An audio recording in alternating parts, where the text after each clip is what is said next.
my point is, those kind of opportunities exist. And like even The Rock, man, he was so gracious. Like he took time to just hang out with everybody, which was cool. And so the competition is hard. Now, I tell you, we have it's for Liquid Soul. It is super hard, and we only take 4 students. Taylor was an intern, so she'll tell you, like she still gets paid now every month to do script reviews. So we sent her scripts. She give us edits. I sent her 2 screeners. She watched the movies, and then she'll screen and she'll give us time code notes to go back, and then the editors will change the movie. But the kind of experience you can get. Sometimes you just don't get that level of depth. So how many people do y'all have applying for it? There's hundreds. It's a competition. It's tough. Now you have to do, and I don't run it, the staff runs it, but they do phone interviews, you got to do a Zoom interview, you got to do a case study. They end up pitching me. You end up pitching me a project. And you get critiqued all along the way. And you know when you get, if you get all the way through, great, but if you get put out, it's real cut now. They tell you, like, hey, you just didn't make the cut. And they'll tell you why, but they'll say, hey, come back again, try again. But it's just, and what I told my staff years ago, I said, I want interns, but I want the best of the best. I want them to want it, right? And for me, we intend to hire people out of it. So it's not like it's just a regular job or a regular internship interview. This is for the career, right? And so I can tell you, they got great job offers. They all bought cars. What's up, everyone? Welcome back to Word Around Campus Soul Sessions, where we dive deep into the lives of the great students and alumni of Florida Agricultural and Mechanical University. Today, I have the pleasure of interviewing Mr. Tirrell Whitley, who is the CEO and founder of Liquid Soul Media, an award-winning film producer, the CEO and founder of New Vision Productions, and of course, last but not least, an alumni of the great FAMU. So how are you feeling today, Mr. Whitley? I am fantastic. I'm glad to be here at Soul Sessions. Thank you for having me. Yes, sir. Thank you so much for coming. So we're going to dive deep. Go ahead. We're going to go and take you into the hot seat, I guess you could say. So this is where I start by asking you questions where you'll answer like rapid fire. Let's go. Okay. Let's Are you get ready? it. Okay. So what's your favorite film? 42. Okay. Name an actor that you've recently worked with. Oh, wow. It's been a minute because of the strike, but recently Mario Van Peebles. Got you. So what is one rule that you live by? I live by the fact that I respect integrity, accountability, and excellence. Gotcha. So are there any cinematic genres that you're eager to explore in the future? So in the future, I think I really would love to get into more action films. I haven't done that yet, but I'd like to do that. Okay. So what's the best gift that you've ever received? The best gift, well, my absolute best gift was my daughters. Oh, that's so sweet. Yeah, That's so sweet. That's the best gift ever. Yes. So do you prefer a good movie or a good book? I prefer a good movie. Gotcha. Okay. So those were our hot seat questions. I think you did amazing. Good. I like you that. Did good in the hot seat is cool Yeah, now by this alpha that brought the ice. I love it. Oh, you definitely did. You definitely did. Okay. So now we're going to. I want to know more about you as a person, about your career. So I'm going to ask you some questions, to dive into who is Mr. Tirrell Whitley. I love it. You down? Come on, Madison, I'm down. Okay. So I'm going to ask, what is the most important advice that you would give to a student, a black student, looking to get into the film or media industry? So it's a great question. I think that opportunities are there for all students, but specifically for our students at black colleges, because I believe that black colleges influence everything. Yes, yes. Is that, number one, I want them to take risk and take chances. You just told me a little while ago that you're a mechanical engineering student, right? I am, yes, sir. And so, Madison, I think that leaping out into the world of television, film, podcasts is available to you. Years ago, we didn't have all of this opportunity. We didn't have the equipment, we didn't have the stages. And so technology has brought things into a spectrum where you guys can shoot from an iPhone or you can shoot on a set. And so taking risk, I think number one is really important, stepping out of your comfort zone. I think number two is the ability to ask for help and to be unapologetic. There are some great executives, great creatives, great filmmakers that have come out of FAMU. And I think it's important that you all reach out to us, but figure out how to do it and make sure that you're offering something when you do reach out. What I mean by that, to be specific, is offer, if you want help, offer help. Say, hey, let me bring us, could you come on campus? Could I interview you? That's an ask. And then from there, ask those deep questions. How did you get to where you are? What were some of the steps? Do you have internships? How do I apply? So I think being able to tap into your resources is critical. And then third, I would say make sure that you surround yourself with creatives or like-minded people. I can tell by the people in this set and on Soul Sessions that you guys are dedicated for excellence and to do great work. So continuously stay at the level that you are. The interesting thing is, and what I mean by the level that you are, working with the people and surrounding yourself with people that are with common interests, because you all eventually will rise as the tide rise with water. And these people that you're connected to now will become your relationships further in your career. My relationships are the same people that I started with. Now, many times people say, hey, if I could work with Spike Lee, if I could work with Will Packer, the reality of it is you're going to work with the people you're working with right now. That's going to be the next Spike Lee. That's going to be the next Will Packer. You may be the next Oprah Winfrey, right? So I think the reality is working with the people now, building those relationships at the level and at the space that you are right now is important. Yes, I do think that's important as well, and I appreciate those words. So I also think you mentioned something about, being uncomfortable. A lot of times as college students, we are also at a historically Black college university, so we are very comfortable here. So definitely getting out of our realm and being uncomfortable in uncomfortable situations can definitely be something that is difficult. But I think those words that you just expressed to us will definitely help. Well, it matters. Being uncomfortable isn't necessarily just uncomfortable in your own spaces, but even when you step outside of your spaces, figuring out, how do I stretch myself? What are the skill sets that I don't have that I want to ascertain? I call it like your utility belt, right?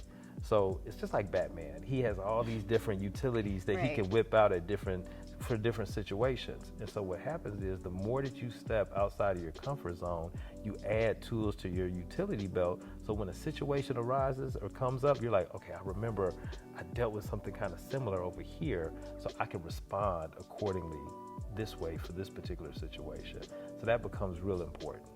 Yes, sir. Thank you so much for that. So can you share some of the challenges that you have faced, as a Black man in media? Oh, how much time we got? So media is an interesting space. Well, I'm gonna tell you a story. How about I do it this way? Yes, So I remember the first time one of the first times I was going to the Disney set in Los Angeles. So I'm at Walt Disney. I'm thinking, wow, like I'm at Walt Disney. And I have meetings set up. I forget which film it was. We've done tons of them, from Princess and the Frog to Black Panther to, a host of films for Disney. That's impressive. But while I was on the set, I remember, and I think I just wore like a polo shirt, maybe some jeans. I had 3 people stop me and ask for directions. And it dawned on to me that they think that I'm security. They don't think I'm supposed to be here, that I belong here. And so it emphasized to me that when you show up, you got to show up with a certain level of confidence that you belong, that you're supposed to be there, right? And so when I told my business partner at the time, I said, listen, the next time we go to Disney, I'm wearing the coolest, slickest, freshest blazer I could find. I'm gonna wear some dope jeans. I'm gonna have these cool shoes on, and I'm gonna walk differently. So when I go places, you ain't gonna have to stop me to ask directions, and I had to know the map of where to go in Disney. Right. I would see the other security people, and I'd give them a nod and keep it moving, and they respected that. And so what I noticed is security, because most of the people that working on that set, when we were going, they were working in security in different places. They would allow us to park up top, not below. And then when I got out the car and started walking, we walked with a purpose. Now, coming from SBI, that was easy. That's something they taught us. But when you're on Walt Disney's lot, right? When you're on the Disney lot, you feel like, wow, it's just, it's something almost otherworldly, but you got to bring it into focus to say, well, you know what? I belong here just like everybody else. I'm going to walk real hard, real strong, and I'm going to let them recognize my excellence.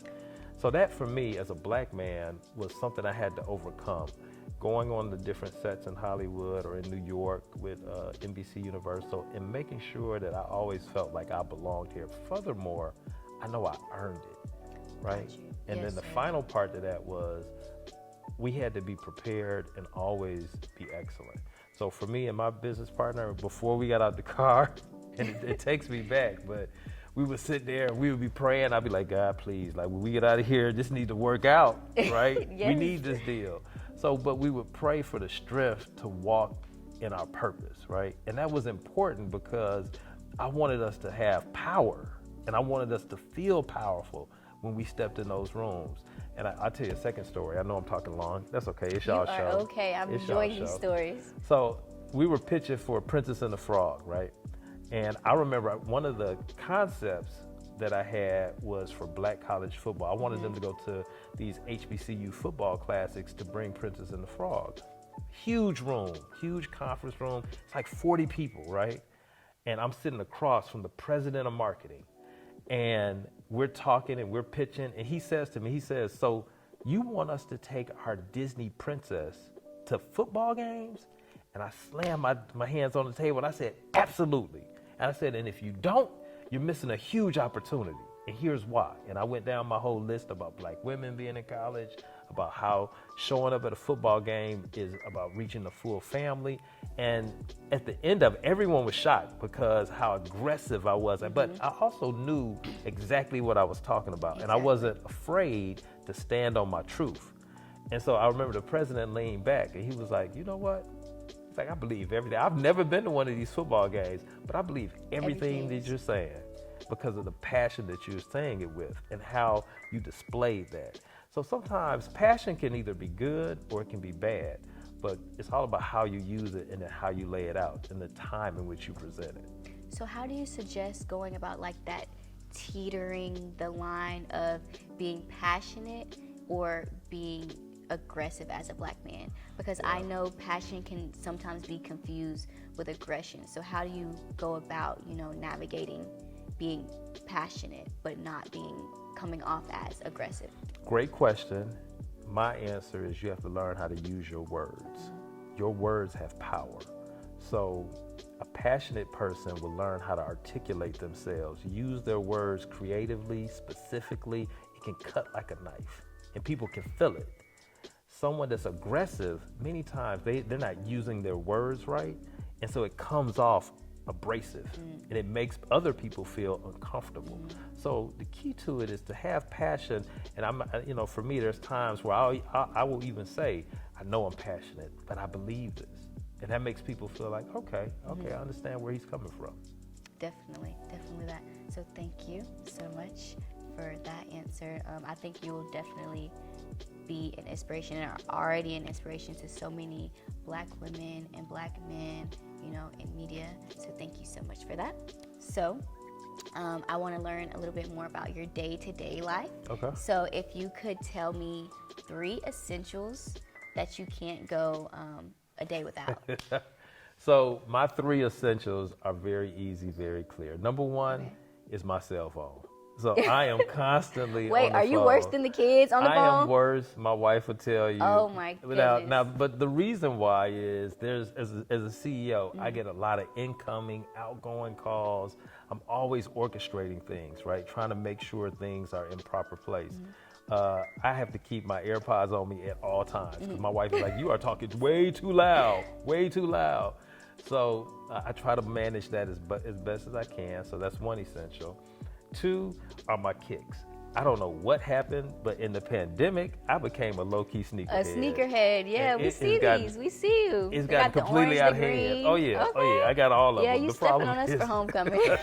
my wife this morning, she was like, "Do you got to bring 7 boxes?" I was like, "Well, I don't know. I don't know what I'm gonna do. Right, I gotta right. figure. I got options. Those right? are essentials. That Those is are definitely essential. essentials. So I'm a low-key sneakerhead, and then 3, my essential for me, my 3rd essential is my family. So for me, when I wake up in the morning, praying with my wife is important. I send these affirmations to my daughters, and I love doing that. I love telling them that they are powerful, that they are beautiful, that they belong, that they should walk tall, that they should walk strong.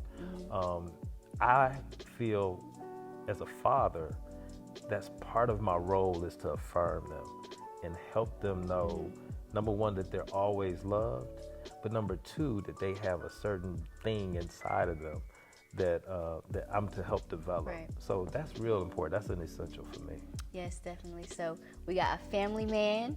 You are a sneakerhead. Do you have the FAMU dunks? I got all the shoes. Oh. I got the dunks. I got Hurricanes. Wait, what size you I got wear? What size you wear? 11. You gonna buy me some shoes? Oh, no. Those 11s are a little too expensive. Those 11s are a little too expensive. So we're going to take it back in the day. Okay. I want you to tell me a little bit about some of your homecoming experiences when you were a student here in undergrad. You got your bachelor's in accounting, correct?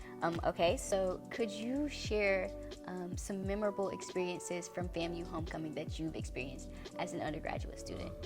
So homecoming for me has always been special. I've been to so many of them. I come back so many times. You ask for one, I'm gonna give you two. Okay. So the first big memory for homecoming is after I had crossed Alpha Phi Alpha Beta New Chapter, and that set was swole. Oh, Let me tell you that. So this was 1993. We didn't have an amphitheater. The set was swole. We marched up, and the energy was just something I had never felt before, knowing that this was a big moment for me. Now, homecoming came a little bit after we crossed, but it was still the energy of knowing that now I'm part of the fraternity and I'm able to engage. That was something really special. Now, second, we came back years later and I had my girls.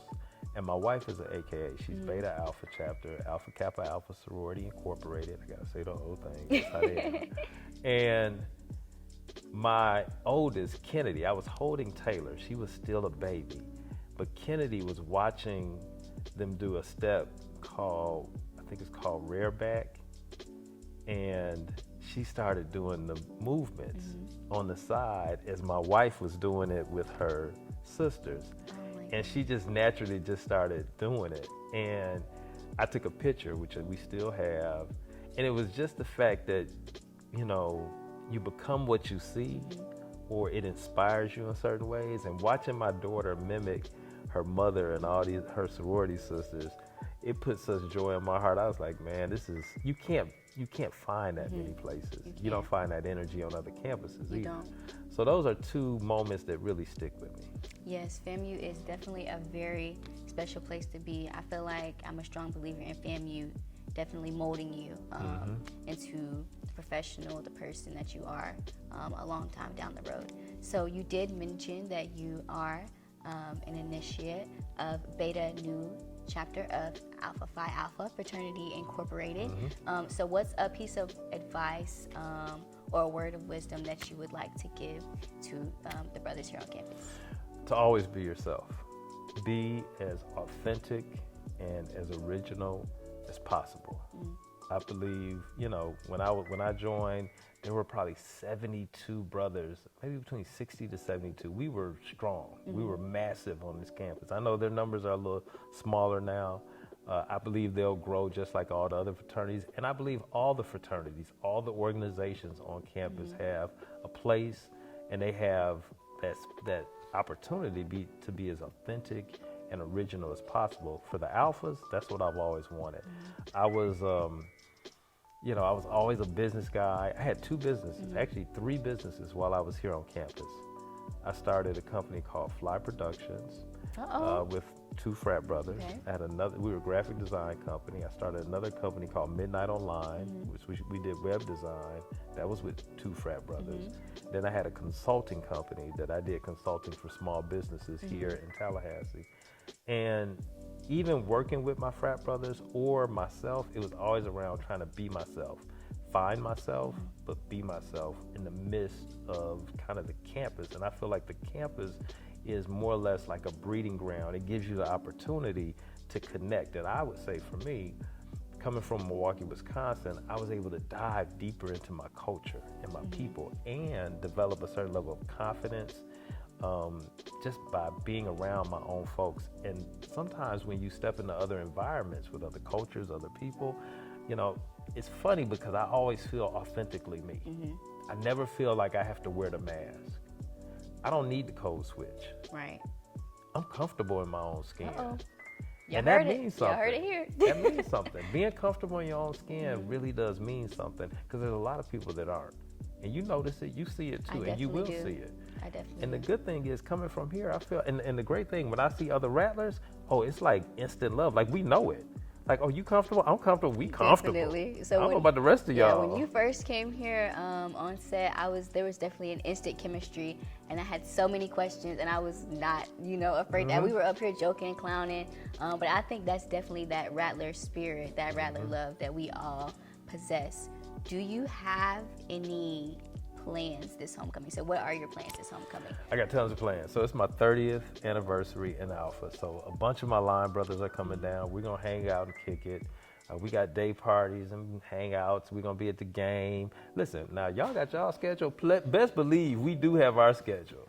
But it all works together, and I'm excited just to be back in Tallahassee. Now, the blessing in it for me is I'm in Tallahassee, my alma mater, where I met my wife. It's a family love 31 story. years. Yeah, 31 years ago. Wow. I met her on the campus in front of what was called the Orange Room. And we have now been married 26 years.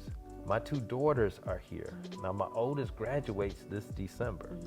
So to have my entire family at FAMU as Rattlers, and this may be the last homecoming that we're all together in this fashion, at least for a while, I think is great. Now, I also have my twin sister, who also is from Milwaukee, but she also attended FAMU. Wow. And she has her son, Brendan, here. So I got my sister, Tiffany, and Brendan here. So when I talk about being a FAMU or a Rattler family, like, this is for real for us. Yeah. And that, to me, means a lot. Like, it's beyond just legacy. Like, this is legacy level love. Yes, definitely so. So your love for FAMU definitely runs super deep. It's definitely something that runs throughout your entire family. My last question for you would be, what piece of advice would you give to someone looking to leave a legacy at FAMU? And what are the ways do you think that they would go about that, leaving a legacy at FAMU? Great question. So number one, I'm also on the board of directors for the foundation. So Snaps. a cute little flex there. So the first thing I would say is, as a graduate, even as a student, I really want our students to get into the mindset of how to give back. You may not have the money, but you have the opportunity to give back in different ways, whether that is donating your time, donating your energy, your talents. But I also believe that once you go out and you begin earning resources, find a way to give back to your university. I've been giving back to my university from the day I left. Many times you have to think of it like this: FAMU is going to give you so much. It's going to give you so much opportunity, so much resources, a network, and it's important for you to pour back into it so that the next generation has more. They have a better opportunity. They should not be starting at 0 or 10. The objective is, and it's just for you all, your benefit is you all going to start higher than where we started. And I believe that we started higher than those that came before us. So we want to keep raising it up so that you guys have the best opportunities, right? But a lot of that also depends on making sure we get the best students here and making sure we have money available on campus to do some of the best things. So giving back is important. So that, to me, would be one of the things I would tell the students. Like, make sure once you graduate, find a way to get, even if it's $5, $10, right? 20. And at some juncture, you're going to find a way to say, hey, I'm going to do $1,000. At some juncture, you're going to say, I can figure out how to do 20,000. And there's some people that's going to say at some juncture, you know what, I'm going to do a donation for $1 million. And I hope that's you. I hope that's me too. I really do hope that's me too. I hope that's you, the one that's going to say, you know what, I done made enough. God has blessed me in such a magnificent way that I can bless my campus by depositing $1 million. Yeah, that each one teach one mentality is definitely something that I want everyone here to get. I want it to be a contagious, kind of thing, with the alumni being back. Because I know I've seen a lot of students on social media and be like, oh, the alumni are back, I'm going to network, I'm going to try to figure out opportunities, how to do this, how to do that. But I think we both have a lot to learn from each other, Absolutely. the students and the alumni. So I think that's definitely important, and I'm so glad that you touched on that. Absolutely. I'm gonna be checking out these boys, see what kind of kicks they got. My shoe game is gonna be incredible, You so they are better on bring fire. it. You are on fire. You're actually tearing up everybody on set right now. Everybody, you're flexing on everybody with your shoes. So I'm actually interested to see, what kind of shoes are you wearing to the game? If you can just give us a sneak peek of like your Ooh, fit what to am the I game. wearing to the game? I have some Jordan 35s that are camo, so camo Jordan, they're exclusive release. Scared of you. So it's a little different, something different. I thought, people may do, dunks and this. I was like, nah, I'm gonna go Jordan 35. I can tell you now, I don't have no camo shoes. I don't know nobody who has no camo shoes. So definitely you will be the outstanding one with that, and I'm pretty sure you'll mix and match it pretty well. So thank you so much for coming and dropping that knowledge on us today. With that being said, thank you so much for tuning in. Please continue to watch our episodes. Follow us on Instagram at Word Around Campus. Follow me on Instagram at Madison DeVoe. Follow Mr. Tirrell Whitley on Instagram. At Tirrell Whitley. Yes, thank you so much for tuning in, and we hope to see you next episode. Take care.